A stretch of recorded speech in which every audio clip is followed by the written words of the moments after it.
used versus used to versus be used to。好，咁我哋咧之前嗰兩集咧，分別就係講咗 used to 同埋 be used to 咧嘅用法啦。咁今集咧就將佢攣埋一嚿啦。咁啊睇下你哋咧分唔分到幾時用邊個啦。咁在此之前咧，我哋都係重溫翻呢三個字嘅用法啦。used 其實咧冇咩特別㗎，佢只係 use 嘅過去式，都係解用㗎。咁咧而 used 後邊加咗個 to 咧，就變咗係解以前啦。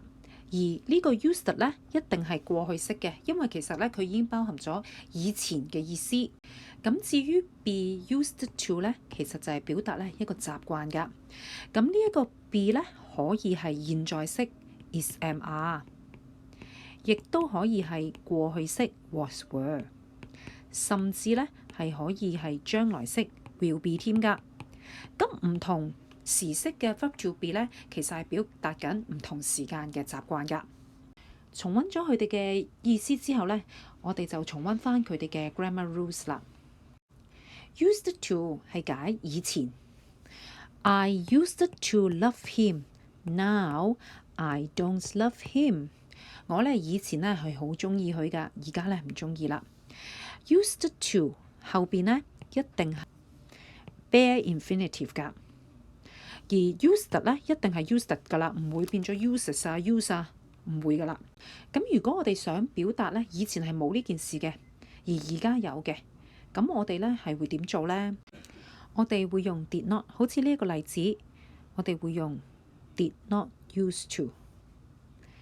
咁留意咧呢個 use 咧已經係冇咗個 d 㗎啦。係變成 did not used to， 就好似過去式，我哋咧會加咗 did not 之後咧，會用翻 bare infinitive 一樣。I did not used to love him, now I love him。以前咧我唔中意佢嘅，而家咧我中意啦。咁咧記住咯喎，我哋要打一個否定嘅意思咧，我哋係要用 did not used to， 個 use 咧一定要查咗個 d 變翻做 bare infinitive form。好，我哋重溫完 used to 之後咧，我哋就重溫 be used to 啦。be used to 咧個意思係完全唔同，係解習慣。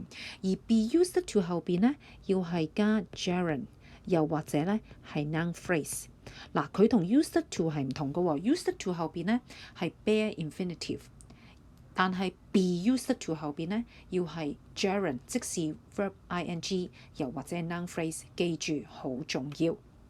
好啦。be used to 後邊我哋係用 gerund， 咁咧留意翻咧個 be 咧，我哋可以用唔同嘅 tense 㗎。如果我哋用 is am are 現在式咧，係講緊而家嘅習慣；如果我哋用過去式 was were 係講緊過去嘅習慣，以前嘅習慣啊，亦都可以用將來式嘅 verb to be will be 嘅，就講緊將來嘅習慣。好，而家咧睇翻啲例子啦。Miss Lai is used to getting up at 5 a.m.Miss Lai is not used to getting up late. Miss Lai 習慣咗5點鐘起身，佢唔習慣咧係遲起身嘅。好啦，你見到 is used to 後邊，我哋係用 gerund 㗎。好，咁咧，如果我哋表達否定嘅意思，我哋係會用 is not used to。我哋將個 not 加喺個 verb to be 後邊。而第二樣嘢。今次我哋用 is， 因為我哋講緊 Miss Lai 而家咧係習慣咗5點鐘起身，係講緊一個而家嘅習慣。好啦 ，example 2，Miss Lai was not used to getting up at 5 a.m. Now she is used to getting up at 5 a.m.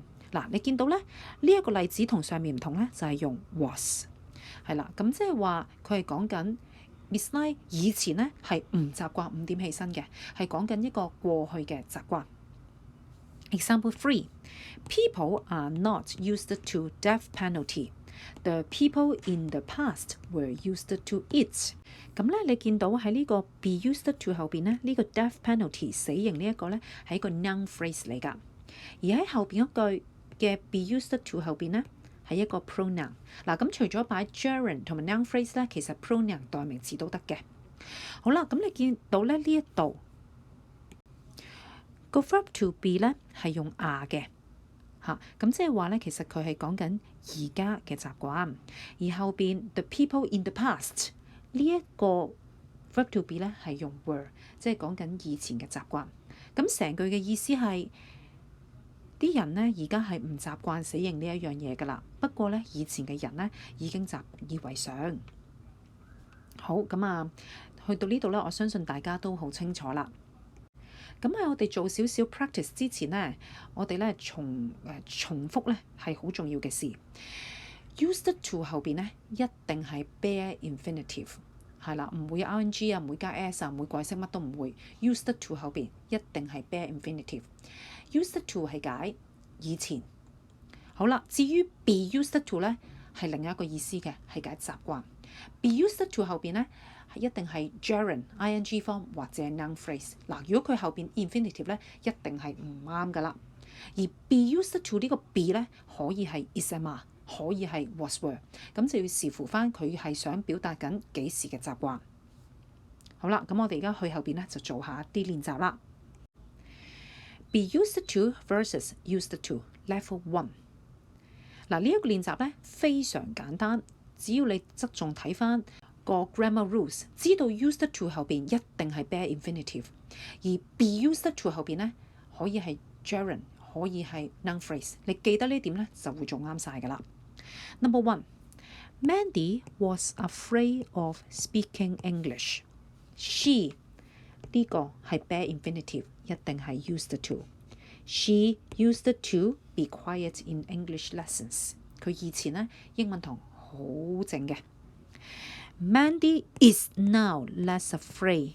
Now she 見到 be 型啦，咁所以咧一定係 be used to。由於佢係 now， 咁我哋用現在式 is used to。She is used to being active in English lessons。而家咧佢已經習慣咗喺英文堂咧非常之活躍啦。Number 3， some 3-hour students looking up dictionary when they come across words they don't understand。 好啦，你見到 looking gerund ing form 一定係 be used to。 咁由於咧咁究竟係現在式定過去式咧？呢個 be， 咁你就睇翻呢度啦。when they come across words they don't understand， 當佢哋見到唔識嘅字，呢都係用現在式嘅，咁所以我哋用翻現在式嘅 verb to be。 Some 3-hour students 應該呢度用 are 啦， are used to looking up the dictionary when they come across words they don't understand。 However， 我哋圈住個係 however， they did not have the habit in form 1。 講翻中一咯喎， they wait for the explanation from teachers。 嗱，留意呢個 wait infinitive， 所以一定係 used to。 佢哋以前咧成日都係等答案㗎，等解釋㗎。咁你見到咧呢一版咧個練習咧，主要係考你有冇睇翻喺個格後邊係用 bare infinitive 啊，定係用 ing？ 如果用 bare infinitive 咧，唔使諗啦，即刻寫個 used to。如果係用 ing 或者 noun 嘅話咧，你就知道係 be used to。不過咧就要諗清楚呢個 be 咧係現在式定過去式，你係表達緊而家嘅習慣定過去嘅習慣，係咁嘅啫。Level 2， 嗱，呢度深少少啦，要諗下意思嘅，因為咧佢就冇俾到你噶啦嚇，你要諗意思。如果你想講緊以前一樣嘢，你就用 used to； 如果你想講習慣，你就用 be used to。嗱，呢個就係深噶啦。Don't worry, now I can finish it. Circle now， 講緊而家，咁即係點啊？一定唔會係 used to 啦，因為 used to 一定係講過去嘅。Now I can finish it. I am used to making， 查意先加 ing 啊。I am used to making a nice PowerPoint in 10 minutes. Number 2, don't worry, I 2 hours to make a simple PowerPoint. But, circle but, now I am much faster. But now I am much faster.